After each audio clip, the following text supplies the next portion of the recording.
All right, good afternoon. Welcome back here to Trader Money. Great to have you aboard. I'll admit I've been in a little bit of a bottom picking, kind of attitude a little bit this afternoon and watching and going, all right, do I try to, pick this or that?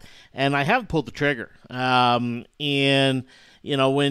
you get a day in the market where we get some big volume here. It's 16,000. It's not the 20,000. So, that leaves me a little bit leery.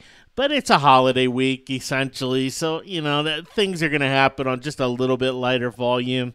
But basically, chances or odds are very high that the market does not close below this kind of 2794, 2694, 2695 level.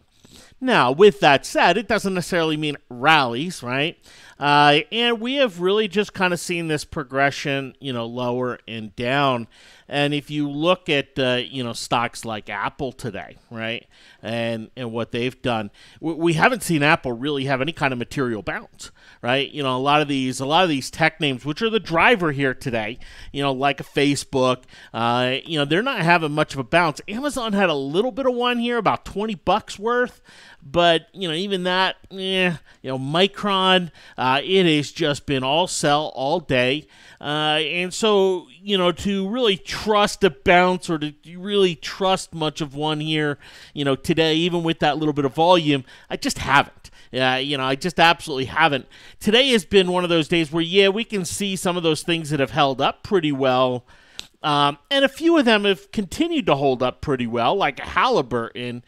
But most of them have started to fade, have started to get sold into a little bit, and not because of anything of their own, meaning, not because of any news or something, implicitly wrong with them, but just, when you're talking about a market that's down 50 points on the S&P, you just start getting baby bath water, that type of stuff.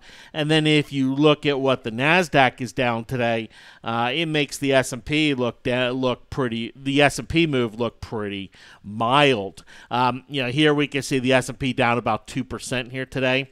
The Qs, the QQQ down over 3%. And you can see where the Qs are. They're back towards these lows, these kind of moderate volume lows from right back here at the end of October. Uncommon, unusual action? No, not at all. Not at all. In fact, you kind of look back here and you look at this correction. I mean, it's not doing anything, too unusual there. But it is one that is creating, some panic and some fear elements out there in the market for sure. But is there some free fall risk? Yeah, there absolutely is. That's not going away. The market signals, market vibe signals, they've had a little bit of move here today. Some of the market internals. The bullish percent index has actually turned bearish. And, this is one that failed to really bounce last week when, the market bounced. And I mentioned it was kind of one of my concerns. But it's had a 6% pullback, so it's gone back into bearish mode here. You can see, though, that it's nowhere close to the lows. So that's, if it were to stop and turn here, that would be a very interesting positive divergence. But anyway, that's an if. You look at number of stocks, making new highs versus new lows on a day like today, right? We've seen, yes, many more new lows than new highs. Today isn't as bad there, but by the end of the day, I'm sure, this will show quite a bit more new lows on the day than new highs. We look at just things like number of stocks trading above or below the 7-day moving average, just a very simple metric like that. And here we come, and you can see, it's 176. So we're not nearly as bearish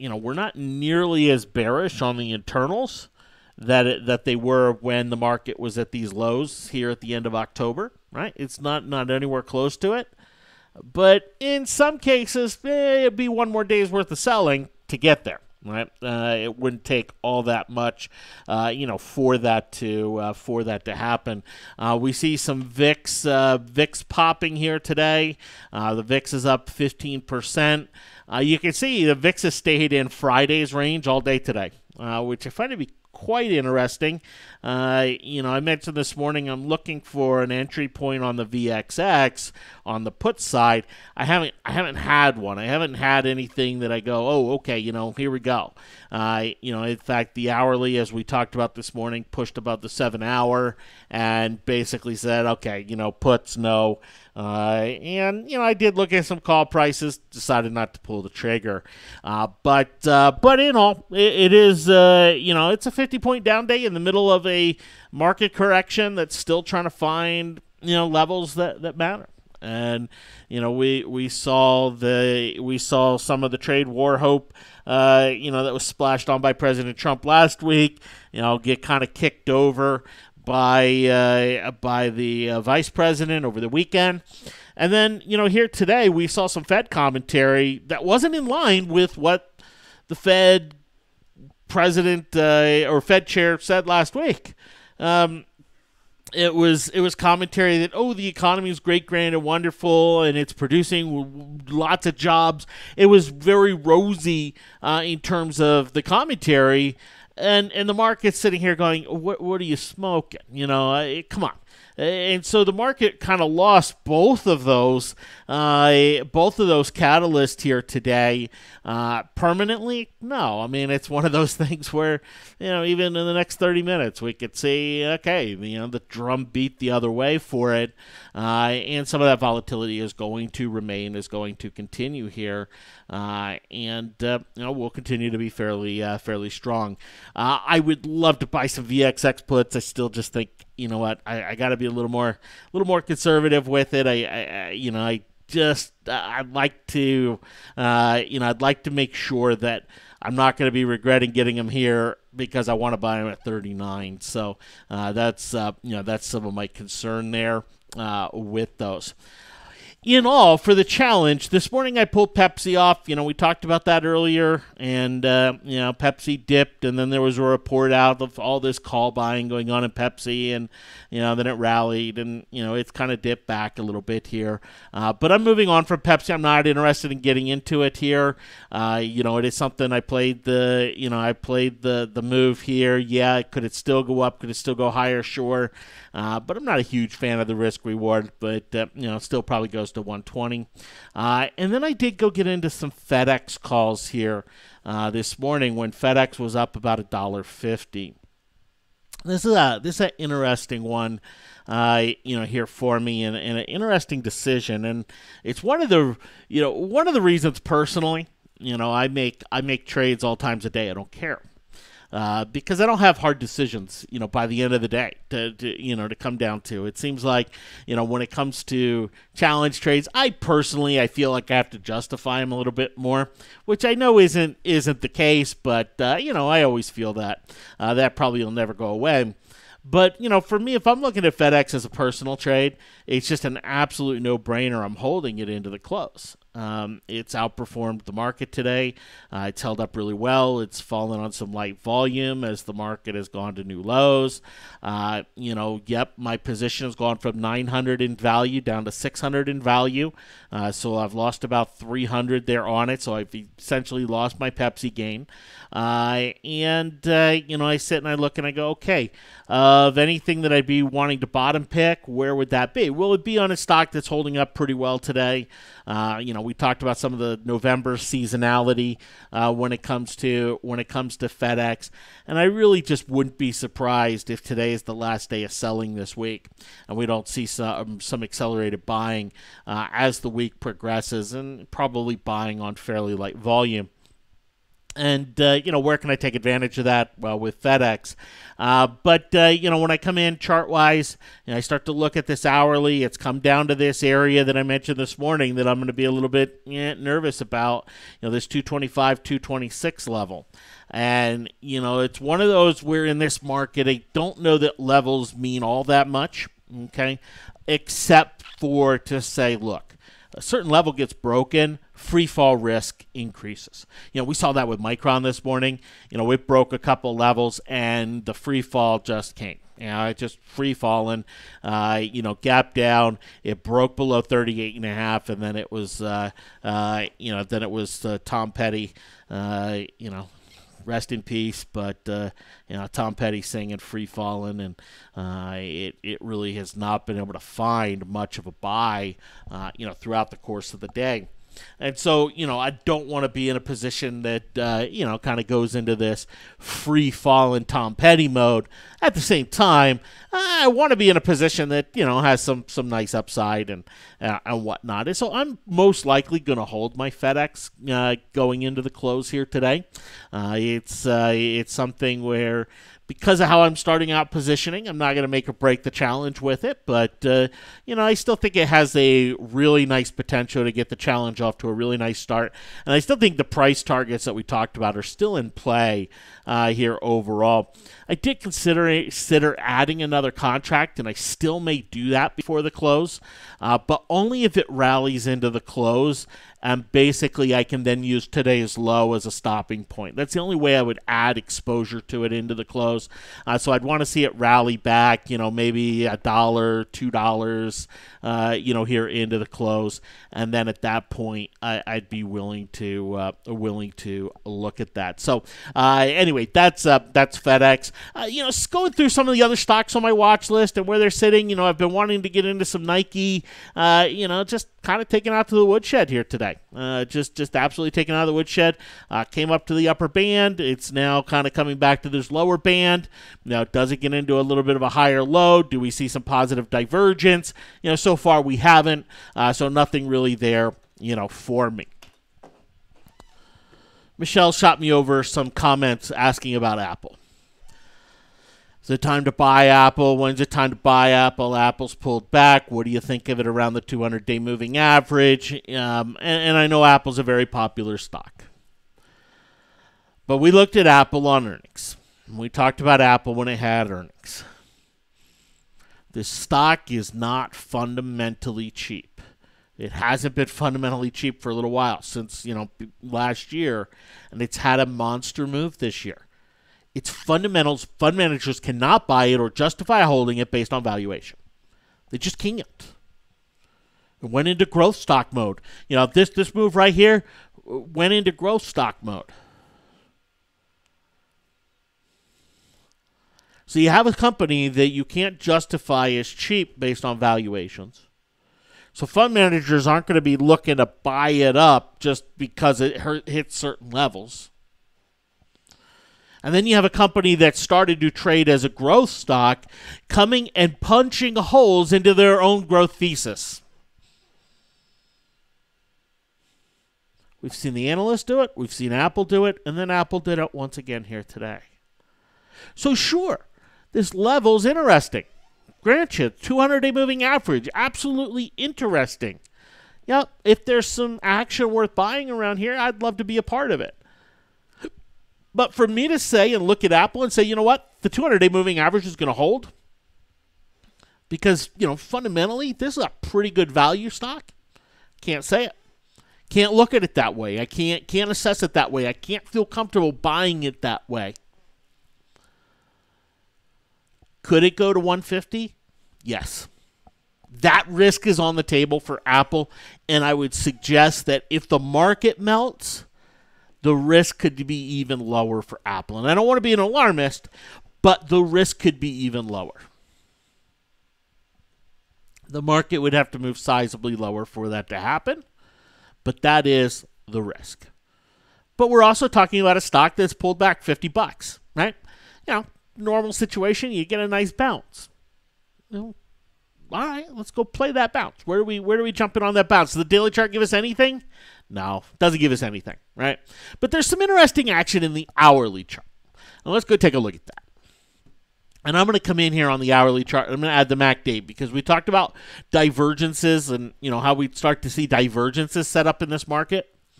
And when it comes to Apple, we absolutely have some divergences, right? Here's Apple on the earnings sell. Okay, big earnings sell beginning of November. MACD comes to a low, right? is kind of a reset of some of the technicals. What happened before, who cares? Then it rallies a little bit. MACD goes up, to above 0. All right, fine. There we have that range. Then we have Apple take another nosedive. This is analyst-driven, analyst downgrades. Here we have the MACD fall. Does it fall to the same degree? Nope.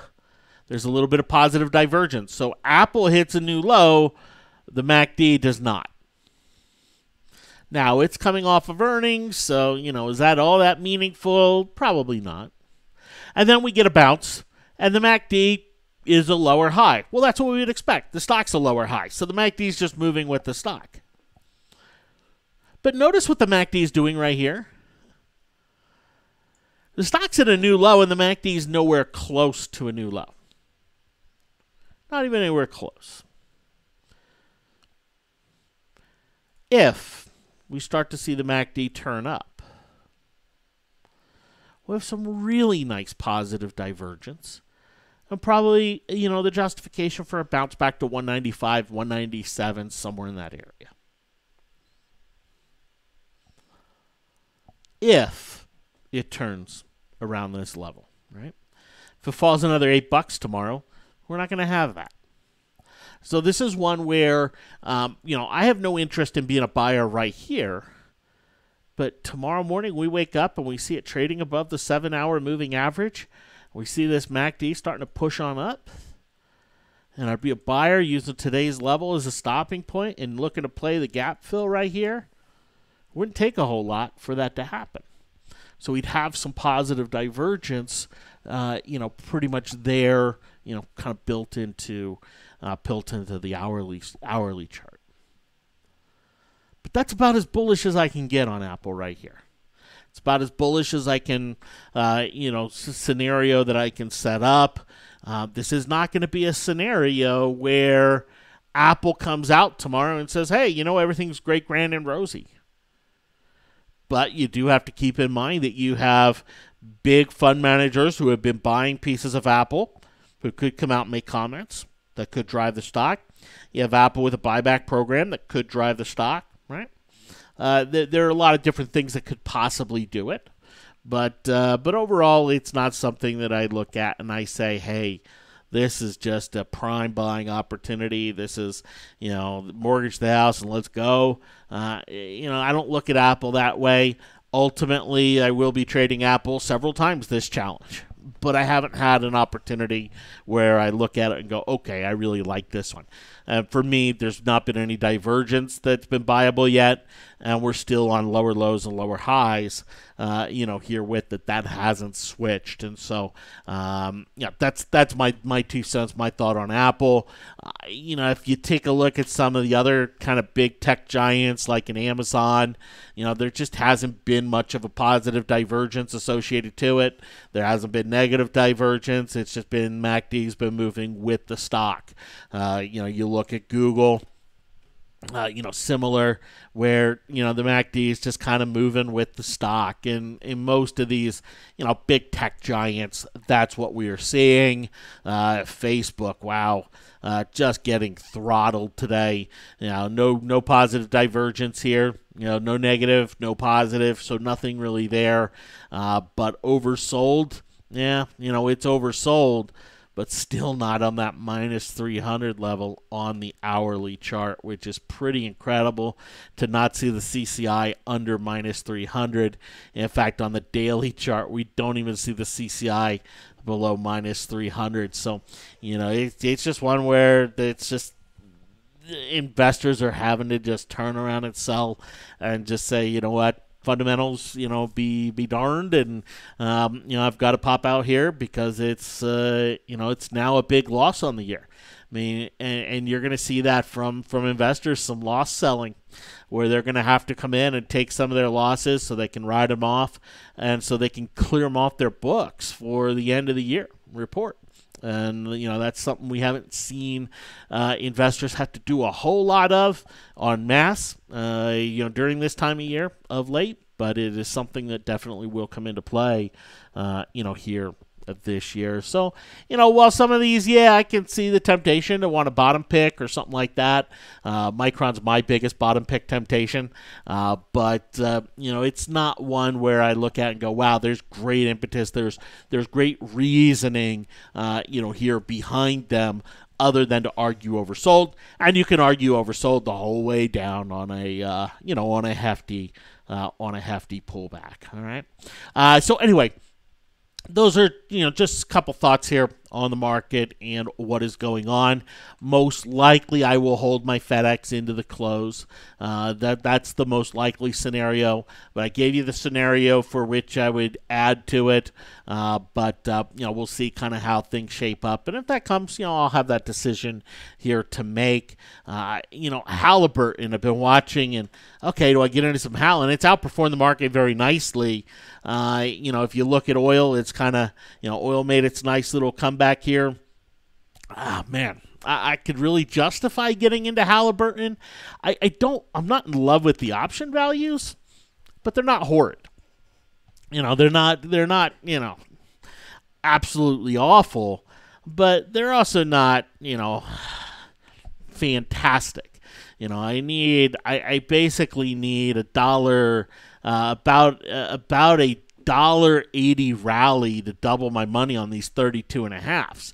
So with time decay and